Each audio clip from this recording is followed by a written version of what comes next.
નમસ્કાર વિદ્યાર્થી મિત્રો, હું કવા હરિકૃષ્ણ સાર્થક વિદ્યા મંદિરની ઓનલાઈન એજ્યુકેશન સિસ્ટમમાં આપ સર્વેનું હાર્દિક સ્વાગત કરું છું. તો ચાલો દોરવણી વિષયનો આગળનો મુદ્દો સમજવા માટે આપણી પૂર્વ તૈયારી હશે જ. પૂર્વ તૈયારી એટલે હાથમાં ચોપડી અને પેન્સિલ આપણે સાથે રાખીશું અને અંડરલાઈન કરવા માટે તૈયાર થઈ જશું. આજે આપણે જે શરૂઆત કરીએ છીએ એના સ્ટાર્ટિંગમાં જ 1 માર્કનો પ્રશ્ન પૂછાઈ શકે છે અથવા MCQમાં પૂછાઈ શકે કે દોરવણીના તત્વો કેટલા. શું? દોરવણીના તત્વો કેટલા? તો દોરવણીના 4 તત્વો છે. કેટલા તત્વો છે? 4. હવે એમ પૂછવામાં આવે દોરવણીના તત્વો કેટલા અને કયા કયા? તો દોરવણીના 4 તત્વો કયા? તો કે પહેલું નિરીક્ષણ, બીજું અભિપ્રેરણ, ત્રીજું નેતૃત્વ અને ચોથું માહિતી સંચાર.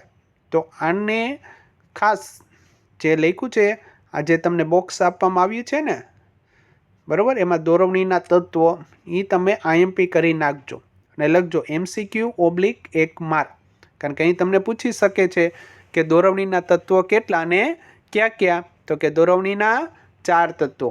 પહેલું નિરીક્ષણ, બીજું અભિપ્રેરણ, ત્રીજું નેતૃત્વ અને ચોથું માહિતી સંચાર. હવે આમાં તમને 2 થી 3 માર્કમાં એમ કહેવામાં આવે કે દોરવણીના તત્વો નિરીક્ષણ વિશે સમજાવો અથવા એનો અર્થ આપો. બરાબર, તો હવે આપણે એ તરફ પ્રયાસ કરી રહ્યા છીએ કે પહેલું છે નિરીક્ષણ. નિરીક્ષણ એટલે કામદારોની કાર્યની દેખરેખ રાખવી. આની નીચે અંડરલાઈન. તમને એમ કહેવામાં આવે નિરીક્ષણ એટલે શું, તો તમે ટૂંકમાં કહી શકો છો તો કે કામદારોના કાર્ય ઉપર જે દેખરેખ રાખવામાં આવે છે તેને નિરીક્ષણ કહેવામાં આવે છે. નિરીક્ષણનું કાર્ય મોટા ભાગે સંસ્થાના આંતરિક કાર્યભાર સાથે સંકળાયેલું હોય છે. નિરીક્ષણનું કાર્ય સંચાલનની તળ સપાટીએ વધારે જોવા મળે. જો આની નીચે અંડરલાઈન કરવાનું ભૂલતા નહીં. તમને એમ પણ પ્રશ્ન પૂછવામાં આવે કે નિરીક્ષણનું કાર્ય સંચાલનની કઈ સપાટીએ વધુ જોવા મળે છે? તો આની નીચે અંડરલાઈન કરો. જવાબ શું આવશે? તળ સપાટી. એટલે કે નિરીક્ષણનું કાર્ય સંચાલનની તળ સપાટીએ વધારે જોવા મળે છે. આખા વાક્ય નીચે અંડરલાઈન કરો. કામદારો અને ફોરમેનના કાર્યનું નિરીક્ષણ કરવાનું કાર્ય જે કરે છે તેને નિરીક્ષક કહેવામાં આવે છે. અહીં બીજો પણ 1 માર્કમાં પ્રશ્ન આવ્યો કે નિરીક્ષક એટલે શું? બરાબર, નિરીક્ષક એટલે શું? તો કે કામદારો અને ફોરમેનના કાર્યનું જે નિરીક્ષણ કરે તેને નિરીક્ષક કહેવામાં આવે છે. આની નીચે પણ અંડરલાઈન કરજો અને બ્રેકેટ કરી નાખજો. એટલે આ પ્રશ્ન એટલો જ છે. સમજાણું? અહીંથી બ્રેકેટ કરજો. કામદારો અને ફોરમેનના કાર્યોનું નિરીક્ષણ કરવાનું કાર્ય જે કરે તેને નિરીક્ષક કહે છે. નિરીક્ષક કામદારો અને ફોરમેનના કાર્ય અંગે જવાબદાર હોય છે. તે સંચાલનની ઉચ્ચ સપાટી અને કામદારો વચ્ચે ચાવીરૂપ સ્થાન ધરાવે છે. હવે અહીં આપણે જોયું, જો કામદારો અને ફોરમેન જે કાર્ય કરે છે એની દેખરેખ રાખવાનું કાર્ય કોણ કરે છે? નિરીક્ષણ. તો સ્વાભાવિક છે કે એમાંય જો કંઈ પણ ભૂલ થાય તો એના માટે જવાબદાર કોણ રહેશે? નિરીક્ષક. બરાબર, કારણ કે નિરીક્ષકનું જવાબદારી એ જ છે કે જે પણ ફોરમેનો અને કામદારો કામ કરે તે યોગ્ય રીતે જોવું. નિરીક્ષણ એટલે તાબેદારોને સોંપવામાં આવેલા કાર્યનું તેમને આપેલા સૂચનાઓ અને હુકમો અનુસાર અમલીકરણ યોગ્ય રીતે થાય છે કે નથી થતું તેની ખાતરી મેળવવી. ધંધાકીય એકમમાં ધ્યેયોની સિદ્ધિ માટે માનવી અને ભૌતિક સાધનો મહત્તમ ઉપયોગ શક્ય બને તેની ખાતરી મેળવવી ખૂબ જ જરૂરી છે. અહીં આપણે તેનો અર્થ સમજીએ. આગળ આપણે જોયું તો કે નિરીક્ષણ એટલે શું? તો કે કામદારોની કાર્યની દેખરેખ રાખવી એટલે નિરીક્ષણ. RC ડેવિસના જણાવ્યા મુજબ નિરીક્ષણ એ એવું કાર્ય છે કે જેના દ્વારા યોજના અને સૂચનાઓ મુજબ કાર્ય થઈ રહ્યું છે તેની ખાતરી મળે છે. અહીં જો નિરીક્ષક ઊભો હોય એટલે શું થાય છે કે ખાતરી મળે છે કે કામદારો કે ફોરમેનો જે કંઈ પણ કાર્ય કરે છે તેમને આપેલી સૂચના મુજબ જ કાર્ય થાય છે. આપણે આને સમજવા માટે એક સિમ્પલ ઉદાહરણ લઈએ કે જ્યારે પરીક્ષા હાલતી હોય ત્યારે જે વિઝન કરતો એને આપણે સુપરવાઇઝર કહીએ છીએ, બરાબર. હવે એ ક્લાસમાં ઊભા હોય એટલે આપણને કેવી ખાતરી મળે છે કે આ ક્લાસમાં બેઠેલા વિદ્યાર્થીઓ પ્રામાણિકપણે પેપર લખે છે અને જે કાંઈ પણ એને કાંઈ હશે તો સુપરવાઇઝર છે તે તેને મદદ કરશે. તો આથી પરીક્ષા વ્યવસ્થિત રીતે ચાલી રહી છે એવી ખાતરી આપણને કેના ઉપરથી મળે તો કે ત્યાં ઊભેલા સુપરવાઇઝર તે જે સુપરવિઝન કરે છે તેનાથી. તો સેમ ટુ સેમ આવું જ છે કે ધંધાકીય એકમમાં જે નિરીક્ષક છે તેના દ્વારા ખાતરી મળે છે કે ફોરમેનો છે, કામદારો છે તે તેમને મળેલી સૂચનાઓ અને આયોજન મુજબ જ કામ કરી રહ્યા છે. હવે આ તમને 2 થી 3 માર્કમાં પ્રશ્ન પૂછાઈ શકે છે કે નિરીક્ષકના કાર્યો જણાવો. તો નિરીક્ષકનું પહેલું કાર્ય છે, આમાં કાર્ય આડાવડા થાય તો ચાલશે, ક્રમ પ્રમાણે યાદ રાખવા જરૂરી નથી. પહેલું છે કાર્યનું આયોજન કરવું અને કાર્યમાં આવતા અવરોધો દૂર કરવા. એટલે આની નીચે અંડરલાઈન કરજો. ટૂંકમાં આપણે સમજીએ આયોજન કરવું અને અવરોધો દૂર કરવા. કે જ્યારે આપણે કાર્યનું આયોજન કરતા હોય એ શ્રેષ્ઠ રીતે કરવું, બરાબર, અને એમાં જે જરૂરી લાગતા હોય એ અવરોધો ત્યાં ને ત્યાં દૂર કરી નાખવા. એટલે જો અહીં કહેવામાં આવ્યું આયોજન કરવું અને અવરોધો દૂર કરવા. બીજું, કાર્ય છે તે સમયસર પૂર્ણ કરવા માટે જરૂરી માર્ગદર્શન અને દોરવણી આપવી. એટલે આની નીચે અંડરલાઈન આપો, સમયસર પૂર્ણ કરવા જરૂરી માર્ગદર્શન અને દોરવણી. એટલે કે કાર્ય સમયસર પૂર્ણ કરવા માટે તેમને માર્ગદર્શન અને દોરવણી આપવામાં આવે છે. ત્રીજું છે કર્મચારીઓના કાર્યોની સતત દેખરેખ રાખવી જેથી સમય અને શ્રમનો બચાવ થઈ શકે છે. હવે જો કોઈ પણ ફોરમેન છે કે કામદારો છે તે કાર્ય કરતા હોય, જો તે ખોટું કરતા હોય અને તેને ત્યાં રોકવામાં ન આવે, તે ખોટું કાર્ય કરે છે એને રોકવામાં આવે નહીં અને પછી છેલ્લે એમ કહેવામાં આવે કે તમે આ કરેલું કાર્ય ખોટું છે, આ ચાલશે નહીં, ફરીથી આ કાર્ય તમે કરો.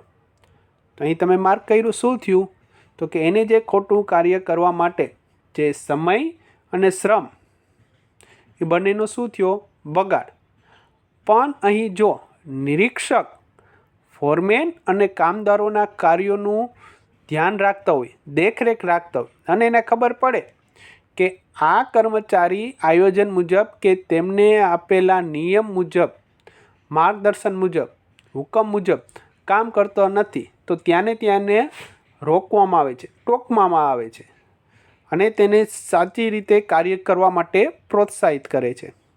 તો શું થયું કે જ્ઞાન શરૂઆતમાં જ ખોટું કામ થતું હતું તે એ કામ ત્યાં જ અટકી ગયું, જેના કારણે શું થયું, હવે સમય અને શ્રમનો બંનેનો બચાવ થયો. ચોથું, આની નીચે અંડરલાઈન કરવાનું ભૂલાઈ ગયું તો લખી નાખજો. આની નીચે અંડરલાઈન કરજો, કાર્યોની સતત દેખરેખ અને સમય અને શ્રમનો બચાવ. સમજાણું કે કાર્ય ઉપર સતત દેખરેખ થવાથી તેમાં ખોટું કાર્ય થાય તો ત્યાંને ત્યાં અટકાવી દેવામાં આવે છે, જેથી કરીને સમય અને શ્રમનો બચાવ થાય છે. ચોથો મુદ્દો છે કર્મચારીઓના વ્યક્તિગત ઉદ્દેશોને સમગ્ર એકમની ઉત્પાદકતાના ઉદ્દેશો સાથે સાંકળવાનું કાર્ય નિરીક્ષક કરે છે. અહીંયા આની નીચે અંડરલાઈન કરજો, વ્યક્તિગત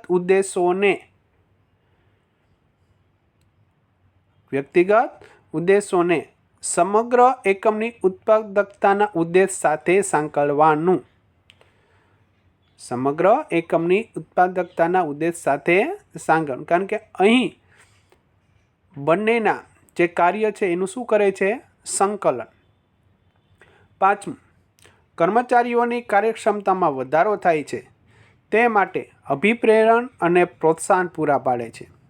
જ્યારે એવું લાગે કે કર્મચારી છે બરાબર છે એનું પ્રોત્સાહન ડાઉન થઈ ગયું છે, તે બરાબર કામ નથી કરી શકતા, તેને માર્ગદર્શનની જરૂર છે, તો એ જ સમયે નિરીક્ષક પોતાનું કાર્ય હાથમાં લઈ લે છે. ક્યું? તો કે તેને અભિપ્રેરણ અને એને પ્રોત્સાહિત કરવાનું, જેથી કરીને જ્યારે અભિપ્રેરણ અને પ્રોત્સાહિત થાય છે તો તેની કાર્ય કરવાની ક્ષમતામાં પણ એટલો જ વધારો થાય છે. તો આની નીચે અંડરલાઈન કરજો કે કાર્યક્ષમતામાં વધારો થાય માટે અભિપ્રેરણ અને પ્રોત્સાહન પૂરા પાડે છે. છઠ્ઠું છે, કર્મચારીઓમાં જૂથ ભાવના ટકાવી રાખે છે. આની નીચે અંડરલાઈન જૂથ ભાવના ટકાવી. હવે જો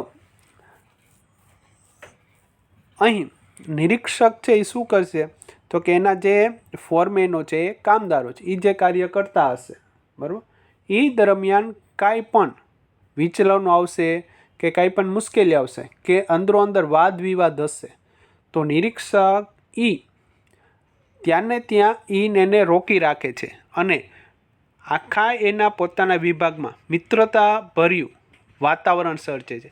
આથી તેમાં કામ કરતા દરેક કર્મચારીઓ વચ્ચે મિત્રતા જેવો ભાવ જાગે છે અને જેથી કરીને જૂથ ભાવના છે એ એમનામ ટકી રહે છે. સાતમું છે, માહિતી સંચાર ઝડપી બનાવવાનું કાર્ય કરે છે. એટલે આની નીચે અંડરલાઈન માહિતી સંચાર ઝડપી બનાવવાનું કાર્ય. અહીં જો જે કંઈ પણ પ્રોબ્લેમ હોય તો એ બધા પ્રોબ્લેમો સોલ્વ કરે અને જરૂરી લાગે તો એ બધા અહેવાલો કે જે કાંઈ પણ હોય, સમજી લો કે એને જે કાંઈ પણ મુશ્કેલી હોય, જે પણ કંઈ પ્રોબ્લેમ હોય, એ કી પ્લસ કામદારોએ જે કાર્ય કર્યું છે એ મુજબનો સમગ્ર અહેવાલ ઉપરની સપાટીએ મોકલે છે. એટલે એને આપણે માહિતી પ્રેષણ કહીએ છીએ. તો એ ઉપર મોકલે છે અને ઉચ્ચ સપાટીએથી જે કાંઈ પણ તળ સપાટી માટેના નીતિ નિયમો કે કાર્યોનું જે કાંઈ પણ હોય એ તરત જ નિરીક્ષક એના તાબેદારોને આપી દે છે. આથી બંને વચ્ચે માહિતી સંચાર ઝડપી બને છે. આઠમું છે, એકમાં આવતી નવી ટેકનોલોજીનો ઉપયોગ વિષયક માર્ગદર્શન આપે છે. આની નીચે અંડરલાઈન નવી ટેકનોલોજીના ઉપયોગ વિષયક માર્ગદર્શન.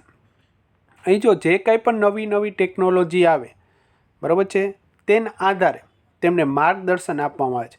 કારણ કે સ્વાભાવિક છે કે કાંઈ પણ નવી ટેકનોલોજી આવે તો કામદારો છે તરત જ એનાથી વાકેફ હોતા નથી. એ લોકોને તાલીમ આપવી પડે છે કે આ નવી ટેકનોલોજીના આધારે કેવી રીતે કાર્ય થાય છે. નવમું છે, કર્મચારીઓમાં શિસ્ત ભાવના ટકાવી રાખવી. આની નીચે અંડરલાઈન કર્મચારીઓમાં શિસ્ત ભાવના ટકાવી રાખવી. કે નિરીક્ષક છે બરાબર, જો કોઈ કર્મચારી આયોજન મુજબ કામ કરે છે કે નથી કરતો તે જોવે છે. તેને આપવામાં આવેલું કાર્ય વ્યવસ્થિત કરે છે કે નથી કરતો. જો તે ન કરતો હોય તો તેને રોકવામાં આવે છે. હવે જો નિરીક્ષક જ્યારે નિરીક્ષણ કરતો હોય ત્યારે કર્મચારીઓ આપોઆપ તેને આપેલા કાર્ય મુજબ જ કામ કરે છે અને એક પ્રકારની એમાં શિસ્ત જળવાઈ રહે છે. એટલે જે કર્મચારીઓ કામદારોમાં જે શિસ્ત હોય તેમનામ ટકી રહે છે. ઉપલામાં કદાચ 8મા પોઈન્ટમાં જો અંડરલાઈન કરવાની રહી ગઈ હોય તો કરી નાખજો, નવી ટેકનોલોજીના ઉપયોગ વિષયક માર્ગદર્શન. આની નીચે અંડરલાઈન કરી નાખજો. અને 9મામાં કેમાં કરવાની? કર્મચારીઓમાં શિસ્ત ભાવના ટકાવી. 10મું, નિરીક્ષકે અંકુશ રાખતો નથી પરંતુ કેળવણી પૂરી પાડે છે. આની નીચે અંડરલાઈન અંકુશ નથી રાખતો પરંતુ કેળવણી પૂરી પાડે છે. જો અહીં અંકુશ નથી રાખતો એનો મતલબ આપણે આગળ વાત કરી કે કોઈ પણ કામદાર કે ફોરમેન કાર્ય કરે છે એ ખોટા કરતો હોય તો ત્યાં એને રોકે છે, અટકાવે છે. તો એને અહીંયા શું કર્યું? એના ઉપર એને અંકુશ રાખ્યો. પરંતુ ખાલી એને અટકાવતો નથી પરંતુ તેને પાછું સાચી રીતે કાર્ય કરવા માટે માર્ગદર્શન પૂરું પાડે છે. અને આ માર્ગદર્શનને આધારે ભવિષ્યમાં એવી ભૂલ બીજી વાર કરતો નથી. એટલે એક પ્રકારનું કર્મચારીને તે એક પ્રકારની કેળવણી પણ આપે છે. એટલે અહીં એવું કહેવામાં આવ્યું કે તે માત્ર અંકુશ નથી રાખતો, પરંતુ તે કેળવણી પણ પૂરી પાડે છે. અને 11મું કે નિરીક્ષક છે એ કર્મચારીનો મિત્ર, દાર્શનિક અને માર્ગદર્શક છે. આની નીચે અંડરલાઈન કે કર્મચારીનો નિરીક્ષક છે એ મિત્ર પણ છે, દાર્શનિક પણ છે અને માર્ગદર્શક પણ છે. ઓકે મિત્રો, તો અહીં આપણે આ નિરીક્ષકોના કાર્યો પૂરા કરીએ. આ તમને 2 થી 3 માર્કમાં પૂછાઈ શકે છે. 3 માર્કમાં કદાચ પૂછે તો આના તમારે 9 કાર્ય લખવાના હોય. 2 માર્કમાં પૂછે તો આમાં કોઈ પણ 6 લખવાના હોય છે. ઓકે, હરિઓમ અસ્તુ.